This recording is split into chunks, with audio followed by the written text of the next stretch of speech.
Hello दोस्तों, स्वागत है आपका हमारे YouTube चैनल मरीन वर्ल्ड में। दोस्तों, आज की इस वीडियो में मैं आप लोगों को बताऊंगा क्रिसमस के बारे में रोचक तथ्य और अन्य जानकारी। दोस्तों, वीडियो में आगे बढ़ने से पहले मैं आपसे रिक्वेस्ट करना चाहूँगा कि अगर आपने अभी तक इस चैनल को सब्सक्राइब नहीं किया है तो इसे ज़रूर सब्सक्राइब कर लीजिएगा और अगर वीडियो अच्छा लगे तो इसे शेयर ज़रूर कीजिएगा। तो चलिए दोस्तों, इस वीडियो को स्टार्ट करते हैं।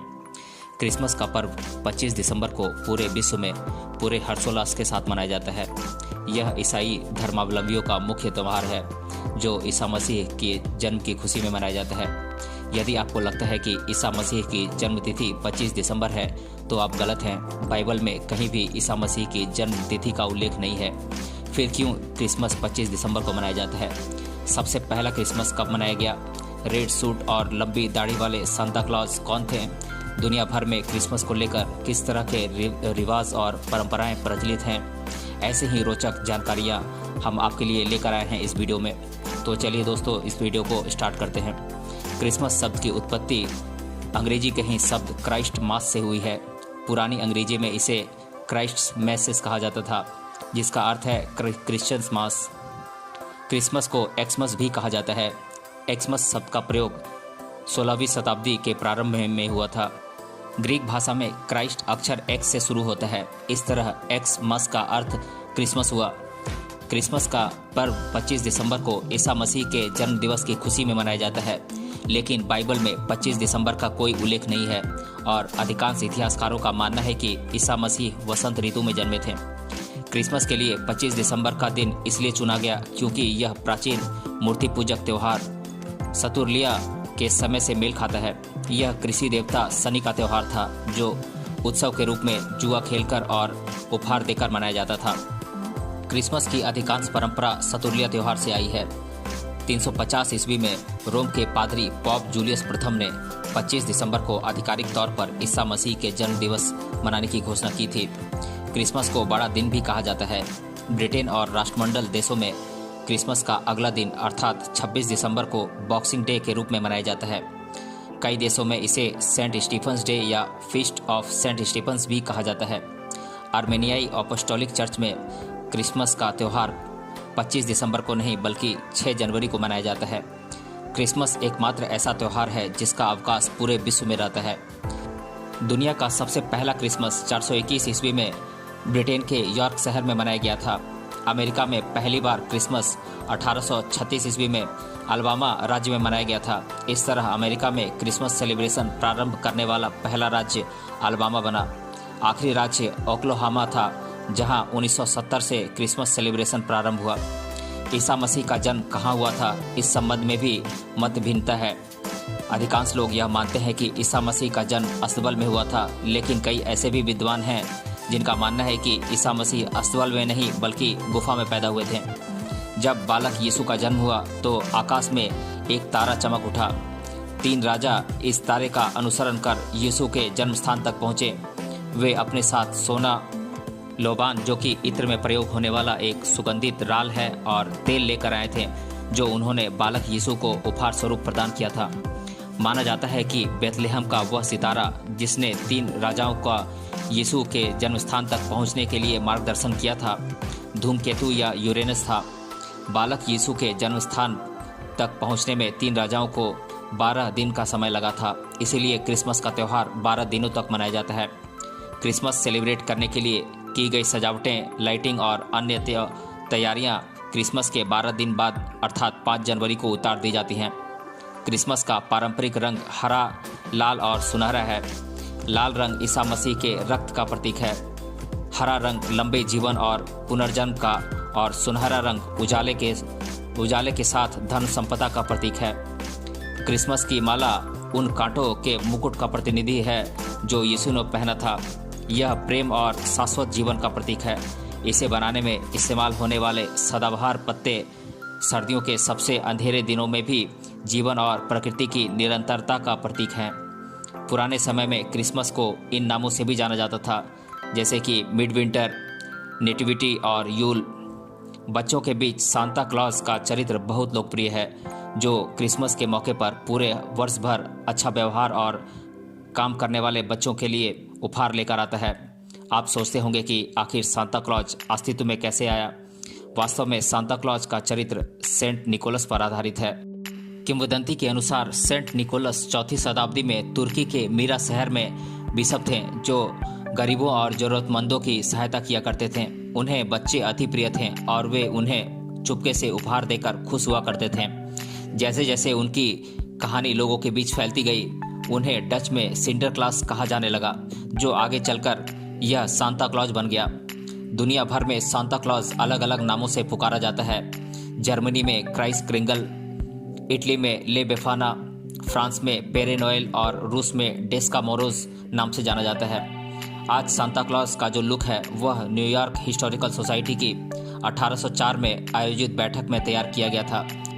इस बैठक में सोसाइटी के सदस्य जॉन पिंटार्ड ने खिलौने से भरे स्टॉकिंग्स के साथ जॉली ओल्ड निकोलस को लकड़ी का कटआउट सौंपा था।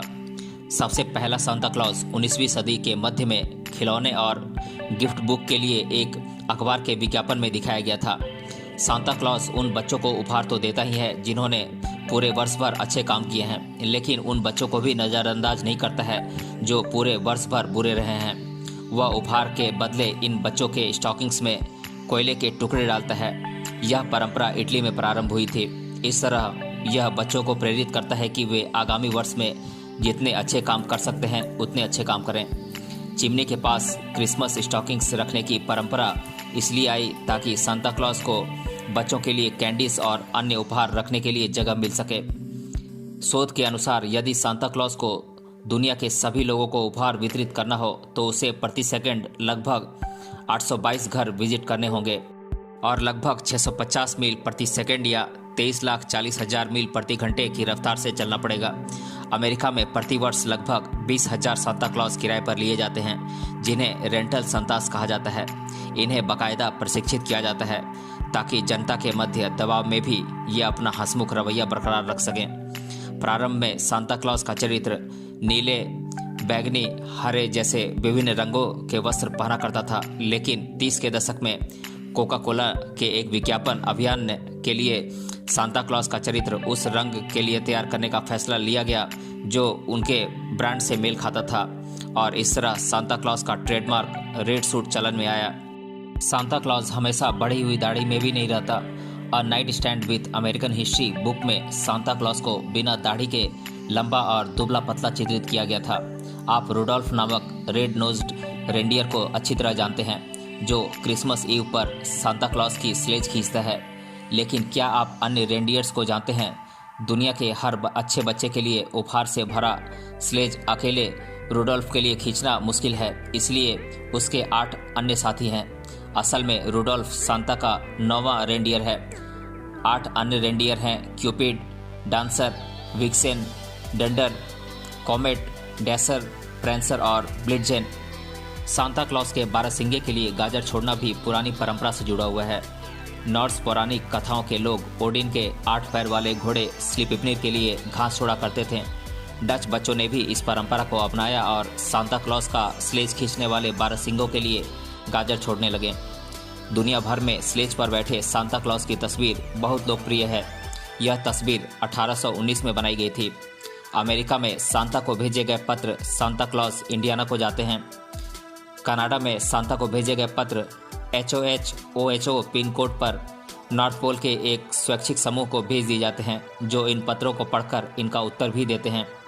दुनिया भर में सांता क्लॉज के लिए दूध और कुकीज़ छोड़ने का रिवाज है। डच बच्चे सेंट निकोलस के लिए उनके दावत के दिन खाना पीना छोड़ देते थे। यहीं से यह रिवाज अस्तित्व में आया। दुनिया का पहला क्रिसमस कार्ड 1843 में सर हेनरी कोल द्वारा जारी किया गया था। हाथ से बनाए गए इस कार्ड में मदिरा पान करते हुए एक परिवार का चित्रण है। 2015 में जब यह कार्ड बिका तो इसकी कीमत 8,469 पाउंड लगाई गई, जो कि डॉलर में लगभग $10,513 होता है। अमेरिका में सालाना 3 बिलियन क्रिसमस कार्ड बिकते हैं। सबसे पहले अमेरिकी क्रिसमस डाक टिकट की बिक्री 1962 में हुई थी। क्रिसमस में की जाने वाली खरीदारी अमेरिका में की जाने वाली कुल वार्षिक खरीदारी का 6वां हिस्सा है। 2014 तक आंकड़ों के अनुसार दुनिया के सबसे महंगे क्रिसमस हैम्पर का मूल्य 85,605 पाउंड था। यदि आप क्रिसमस के 12 दिनों में सूचीबद्ध सभी उपहार देते हैं तो यह 364 उपहार के बराबर होगा। क्रिसमस के त्यौहार में प्रतिवर्ष सजाए जाने वाले क्रिसमस ट्री के कुछ हिस्से खाने योग्य होते हैं। इनसे आप भरपूर मात्रा में विटामिन सी प्राप्त कर सकते हैं। सबसे पहला क्रिसमस ट्री समाज सुधारक मार्टिन लूथर के द्वारा सजाया गया था। कहा जाता है कि क्रिसमस ट्री की टहनियों के बीच चमकते सितारे देखकर वे इतने मोहित हो गए थे कि वे इस पेड़ को घर ले आए और मोमबत्तियों से इसकी सजावट की। सन 1850 से अमेरिका में क्रिसमस ट्री की बिक्री हो रही है। क्रिसमस ट्री अमेरिका के सभी 50 राज्यों में उगाई जाती है। बिक्री से पहले क्रिसमस ट्री को औसतन 15 वर्षों तक बढ़ने दिया जाता है। व्हाइट हाउस में क्रिसमस ट्री लगाने के संबंध में दो मत प्रचलित हैं। कुछ का मानना है कि सबसे पहले अमेरिका के 14वें राष्ट्रपति फ्रैंकलिन पियर्स ने 1856 में व्हाइट हाउस में क्रिसमस ट्री लगवाया था। वहीं कुछ मानते हैं कि 1889 में राष्ट्रपति बेंजामिन द्वारा सबसे पहले व्हाइट हाउस में क्रिसमस ट्री लगवाया गया था। अमेरिका के राष्ट्रपति रूजवेल्ट पर्यावरणविद थे। उन्होंने 1901 में व्हाइट हाउस में क्रिसमस ट्री लगाने पर प्रतिबंध लगा दिया था। कृत्रिम क्रिसमस ट्री सबसे पहले जर्मनी में सजाया गया था, जो रंगे हुए बत्तख के पंखों से बना हुआ था। सबसे जल्दी क्रिसमस ट्री सजाने का रिकॉर्ड ब्रिटेन के सेरोन जडुआ के नाम है। उन्होंने वर्ष 2013 में एसेक्स में यह रिकॉर्ड बनाया था। इस रिकॉर्ड को बनाने में उन्होंने मात्र 36.81 सेकंड का समय लिया था। सबसे महंगी क्रिसमस ट्री का निर्माण 2010 में किया गया था। अबू धाबी के अमीरात पैलेस में प्रदर्शित इस क्रिसमस ट्री में 181 गहने जड़े हुए थे और इसकी कीमत 69,75,880 पाउंड थी। Guinness book of world record के अनुसार सबसे लंबा क्रिसमस ट्री सन 1950 में वाशिंगटन के एक शॉपिंग सेंटर में प्रदर्शित किया गया था। इसकी लंबाई 221 फुट थी और ये डगलस फर वृक्ष से काटा गया था। दुनिया में सबसे बड़ा फ्लोटिंग क्रिसमस ट्री ब्राजील के रियो डी जेनेरियो में है, जो 278 फुट लंबा है। बेल्जियम, नॉर्वे, स्वीडन और हॉलैंड में क्रिसमस ट्री की टहनियों का उपयोग भूत भगाने में किया जाता है। इन देशों में मान्यता है कि क्रिसमस ट्री की टहनियों को रोपने से भूत प्रेत और बुरी आत्माएं भाग जाती हैं। 1991 के बाद से प्राकृतिक क्रिसमस ट्री की बिक्री का ग्राफ कृत्रिम क्रिसमस ट्री से नीचे गिर गया है। क्रिसमस ट्री खूबसूरत इलेक्ट्रिकल लाइट्स से सजाई जाती है। सबसे पहली इलेक्ट्रिकल ट्री लाइट का आविष्कार एडवर्ड जॉनसन ने 1882 में किया था। पहली बार बड़े पैमाने पर क्रिसमस लाइट्स अमेरिका में 1890 में उत्पादित की गई थी। दुनिया भर में कई ऐसे चिड़ियाघर हैं जहां क्रिसमस ट्री दान में दिए जाते हैं। ये जानवरों को खिलाने में काम आते हैं। कनाडा के प्रांत नोवा स्कोटिया द्वारा बोस्टन को प्रतिवर्ष क्रिसमस के त्यौहार के उपलक्ष्य पर क्रिसमस ट्री भेजे जाने की परंपरा है। 1917 के हैलिफैक्स विस्फोट के बाद बोस्टन द्वारा की गई सहायता के आभार के स्वरूप में 1918 में पहली बार क्रिसमस ट्री भेजी गई, जो बाद में परंपरा बन गई। नॉर्वे के लोग द्वितीय विश्व युद्ध में इंग्लैंड के द्वारा की गई मदद के लिए आभार व्यक्त करने के लिए लंदन के लोगों को विशाल क्रिसमस ट्री भेंट करते हैं, जिसे ट्रेफल्गर स्क्वायर कहा जाता है। क्रिसमस में परिवारजन और दोस्त आपस में उपहारों को आदान प्रदान करते हैं। लेकिन क्या आप जानते हैं कि क्रिसमस का सबसे बड़ा उपहार कौन सा है? यह उपहार है स्टैच्यू ऑफ लिबर्टी। वर्ष 1886 में स्टैच्यू ऑफ लिबर्टी फ्रांस द्वारा यूएसए को क्रिसमस उपहार के रूप में भेंट किया गया था। ग्वाटेमाला में वयस्क लोग नए साल के दिन तक क्रिसमस उपहार का आदान प्रदान नहीं करते हैं। क्रिसमस पार्टी में कई देशों में टर्की खाई जाती है, लेकिन टर्की हमेशा से क्रिसमस पार्टी का हिस्सा नहीं था। इंग्लैंड का पारंपरिक क्रिसमस पार्टी वास्तव में सुअर का सिर और मस्टर्ड यानी कि सरसों था। रॉयल्स के क्रिसमस मेनू में 1851 में टर्की ने स्वान का स्थान ले लिया। क्रिसमस पुडिंग प्रारंभ में किशमिश और शराब का बना हुआ एक सूप हुआ करती थी। आर्मेनिया में पारंपरिक क्रिसमस ईव पर पार्टी में तली हुई मछली, सलाद और पालक खाई जाती है। जापानी क्रिसमस ईव पर KFC में खाते हैं। जापान में यह एक लोकप्रिय परंपरा है। इसके लिए ग्राहकों को 2 महीने पहले ही अपनी सीट बुक करानी पड़ती है। इटली में क्रिसमस डिनर 4 घंटे से भी अधिक समय तक चल सकता है। अधिकांश इटालियन परिवारों में क्रिसमस डिनर 7 कोर्सेज से भी अधिक का होता है। क्रिसमस के मौके पर लोग घर घर जाकर कैरल सॉन्ग गाते हैं। कैरल गाने की परंपरा अंग्रेजी रीति रिवाजों पर आधारित है, जो लोगों के अच्छे स्वास्थ्य और भाग्य की कामना के साथ गाई जाती है। असीसी के सेंट फ्रांसिस ने इस परंपरा को अपनाया और इसे कैरोलिंग के आधुनिक रूप में बदल दिया। दुनिया भर में सबसे ज़्यादा लोकप्रिय कैरल गीत जिंगल बेल्स 1857 में जेम्स पियरपॉन्ट द्वारा मैसाचुसेट्स अमेरिका में लिखा गया था। वास्तव में ये कैरल गीत न होकर एक धन्यवाद गीत था। जिंगल बेल्स अंतरिक्ष में गाया गया पहला गीत है। यह 16 दिसंबर 1965 को अंतरिक्ष यात्रियों टॉम स्टैफोर्ड और वैली सीरा द्वारा गाया गया था। क्रिसमस कैरल गीत साइलेंट नाइट इतिहास में सबसे अधिक रिकॉर्ड किया गया क्रिसमस गीत है। 1978 के बाद से इसके 733 से भी अधिक एडिशन कॉपीराइट किए जा चुके हैं। साइलेंट नाइट क्रिसमस कैरल के बारे में कहा जाता है कि यह ऑस्ट्रिया में फादर जोसेफ मोहर द्वारा लिखा गया था, जो अपने ऑर्गन के टूट जाने पर भी क्रिसमस के लिए संगीत बनाने के लिए दृढ़ संकल्पित थे। यह गीत सबसे पहले गिटार पर बजाया गया था।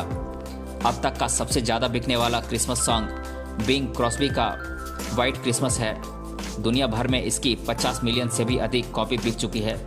सबसे ज़्यादा कमाई करने वाली क्रिसमस फिल्म जिम कैरी की how the Grinch stole Christmas है।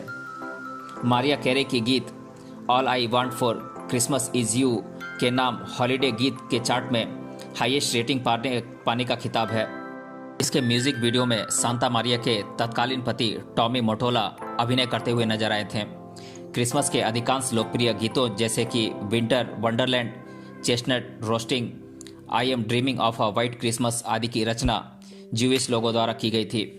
इंग्लैंड के 74 वर्षीय लेखक और गायक सर जेम्स पॉल मैकार्टनी अपने क्रिसमस के गीतों से प्रतिवर्ष लगभग $500,000 की कमाई करते हैं। हालांकि लोगों के अनुसार ये उनके सबसे बुरे गाने होते हैं। क्रिसमस पर बच्चों को उपहार में गोल्ड चॉकलेट कॉइन्स दिए जाने का भी रिवाज है। ये गोल्ड चॉकलेट कॉइन्स उन सिक्कों का प्रतिनिधित्व करते हैं जो सेंट निकोलस गरीबों में वितरित किया करते थे। क्रिसमस मोजे यानी कि क्रिसमस स्टॉकिंग्स की कथा एक गरीब व्यक्ति की 3 बेटियों से जुड़ी हुई है जो उनके विवाह के लिए दहेज की व्यवस्था नहीं कर पा रहा था। सेंट निकोलस ने इस व्यक्ति के घर की चिमनी से सोने के सिक्कों से भरी एक पोटली गिरा दी, जो अंगीठी के किनारे सूख रहे मोजे पर गिरी। दुनिया का सबसे बड़ा क्रिसमस स्टॉकिंग 32.56 मीटर लंबा और 14.97 मीटर चौड़ा था। इसका वजन 5 रेंडियरों के बराबर था। इसे 14 दिसंबर 2007 में लंदन की चिल्ड्रंस सोसाइटी द्वारा निर्मित किया गया था। क्रिसमस क्रैकर्स की इजाज़त थॉमस स्मिथ ने 1847 में लंदन में की थी। क्रिसमस क्रैकर्स मूल रूप से कॉकस कहलाते थे और माना जाता है कि इसका नाम कॉसेक सोल्जर्स के नाम पर रखा गया था, जो घोड़े पर बैठकर हवा में अपनी बंदूकें चलाया करता था। क्रिसमस क्रैकर्स की परंपरा एक पुराने फ्रांसीसी रिवाज से आई है, जिसमें कागज से लिपटे हुए मीठे बादाम उपहार में दिए जाते थे। चेक रिपब्लिक में यह अंधविश्वास प्रचलित है कि क्रिसमस पार्टी में लगी हुई टेबल इवन संख्या में होनी चाहिए, अन्यथा बिना साथी के बैठे व्यक्ति की मौत हो जाएगी। पोलैंड में क्रिसमस की सजावट में प्रतीकात्मक मकड़ी और मकड़ी के जाले लगाए जाने की परंपरा है। इसके पीछे धारणा है कि सबसे पहले मकड़ियों ने यीशु के लिए कंबल बुना था। इस कारण मकड़ियों को संपन्नता और अच्छाई का प्रतीक माना जाता है। क्रिसमस के अवसर पर भूत प्रेतों के डरावने किस्से और कहानियां सुनाने की बात कुछ अजीब लगे, लेकिन पिछली सदी तक कई देशों में यह प्रथा चलन में थी, जो अब समाप्त हो चुकी है।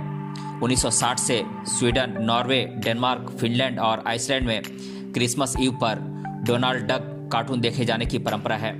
क्रिसमस के दौरान आयरलैंड के न्यू फाउंडलैंड के निवासी ममर्स का भेष बनाकर घर घर घूमते हैं, जहां मेजबान उन्हें पहचानने की कोशिश करते हैं। बोलिविया के लोग क्रिसमस ईव पर मिसा डेल गैलो नामक उत्सव मनाते हैं। इस उत्सव में मुर्गों को सामूहिक सम्मान दिया जाता है, क्योंकि ऐसी मान्यता है कि यीशु के जन्म की घोषणा करने वाला पहला जीव मुर्गा था। मध्यकालीन परंपरा के अनुसार क्रिसमस के 12 दिनों में हर दिन मिन्स पाई खाने से व्यक्ति सौभाग्यशाली होता है। क्रिसमस की एक प्राचीन कथा के अनुसार यदि आप क्रिसमस की पूर्व संध्या पर ब्रेड बनाते हैं तो वह हमेशा ताज़ा रहेगी। हालांकि ऐसा कोई प्रमाण नहीं है कि यह कथा सत्य है, क्योंकि कभी भी किसी ने भी लंबे समय तक ब्रेड रखने की कोशिश नहीं की है। अमेरिका में 1651 से लेकर 1685 के दौरान पुरिटन्स ने प्रत्येक अपराध के लिए 5 शिलिंग के जुर्माने के साथ ही क्रिसमस मनाने पर भी प्रतिबंध लगा दिया था। इंग्लिश सिविल वॉर के बाद यूके में पुरिटन ओलिवर क्रॉमवेल द्वारा क्रिसमस उत्सवों और कैरोल पर 13 वर्ष के लिए प्रतिबंध लगा दिया गया था। केवल उपदेश और प्रार्थना वाले क्रिसमस आयोजनों पर पाबंदी नहीं थी। 1914 के प्रथम विश्व युद्ध में क्रिसमस के दौरान जर्मनी और इंग्लैंड के मध्य युद्ध विराम घोषित कर दिया गया था। क्रिसमस में सैनिकों ने अपने टेंट लाइटिंग से सजाए थे, नो मैंस लैंड में एक दूसरे को उपहार दिए गए थे और फुटबॉल खेला गया था। इंग्लैंड की महारानी की प्रथम क्रिसमस स्पीच 1957 में पहली बार टेलीविजन पर प्रसारित हुई थी। 20वीं शताब्दी में इंग्लैंड में मात्र 7 व्हाइट क्रिसमस देखे गए हैं। व्हाइट क्रिसमस से तात्पर्य है कि इस क्रिसमस पर लंदन वेदर सेंटर पर बर्फ रुई की तरह गिरती है। क्रिसमस के दौरान क्रिसमस हैट्स या पेपर क्राउन्स केवल ब्रिटेन में पहने जाते हैं। नाजी युग के दौरान हिटलर ने क्रिसमस को एक गैर धार्मिक अवकाश में बदलने का प्रयास किया था। वर्ष 2010 में क्रिसमस के दौरान कोलंबियाई सरकार द्वारा जंगलों में पेड़ों पर लाइट्स लगवाई गई थी। जब फार्क यानी कि the revolutionary armed forces of Colombia के गोरिल्ला आतंकी जंगलों से गुजरे तो वे लाइट जल उठी और उन्हें बैनर दिखाई पड़े जिसमें उनसे हथियार त्याग देने की अपील की गई थी। इस अपील पर कई आतंकियों ने अपने हथियार त्याग कर आम जीवन में प्रवेश किया। यह campaign best strategic marketing excellence के अवार्ड से भी नवाजा गया था। कोका कोला का बिग रेड क्रिसमस ट्रक आज क्रिसमस का एक मॉडर्न आइकन बन गया है। इसका अपना ट्विटर अकाउंट @क्रिसमस ट्रक है। वर्ष 2013 में इसे 57 मिलियन से भी अधिक बार ट्वीट किया गया था। फेसबुक के आंकड़ों के अनुसार क्रिसमस के 2 सप्ताह पहले सबसे ज़्यादा प्रेमी जोड़ों का ब्रेकअप होता है। क्रिसमस के दिन यह संख्या सबसे कम होती है। 2011 में क्रिसमस के दिन 6.8 मिलियन iOS और एंड्रॉयड डिवाइसेस सक्रिय थे। तो दोस्तों, आज के इस वीडियो में हमने जाना क्रिसमस के बारे में रोचक तथ्य और अन्य जानकारी। अगर ये वीडियो आपको अच्छा लगा है तो अपने फ्रेंड्स तक इसे ज़रूर शेयर करें और हमें कमेंट बॉक्स में कमेंट करके बताएं कि ये वीडियो आपको कैसा लगा। मिलते हैं अगले वीडियो में किसी अन्य टॉपिक के साथ। तब तक के लिए धन्यवाद।